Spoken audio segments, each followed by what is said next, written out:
పెంచిన విద్యుత్ ఛార్జీలకు వ్యతిరేకంగా విజయనగరంలోని ఆర్టీసీ కాంప్లెక్స్ వద్ద సిపిఎం రాస్తారోకో కార్యక్రమం నిర్వహించింది.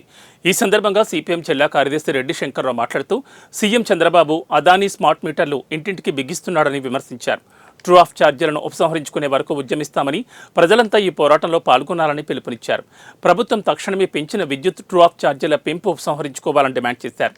ఎస్సీ ఎస్టీలకు ఇచ్చే ఉచిత కరెంటు ఇంకా ఉండదని కూటమి ప్రభుత్వం ఆలోచించి వెనక్కి తగ్గాలని, లేదంటే మరో విద్యుత్ ఉద్యమం తప్పదని హెచ్చరించారు.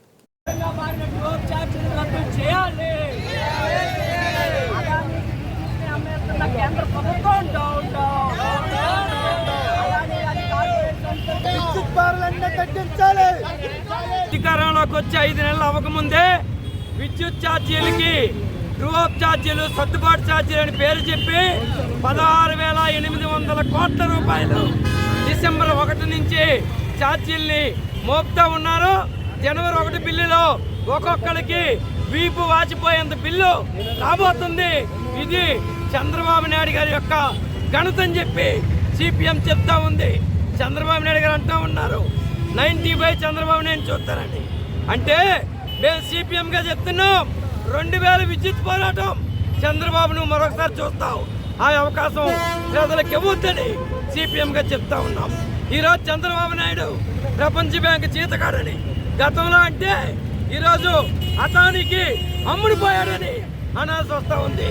గతంలో ప్రపంచ బ్యాంకుకి అమ్ముడిపోయిన చంద్రబాబు ఈరోజు మోడీ గారి మోచాల కింద నీరు తాగి ఈరోజు అదానికి అమ్ముడిపోయి అదాని మీటర్ని ఇంటింటికి పెడతామని చెప్తున్నాడు.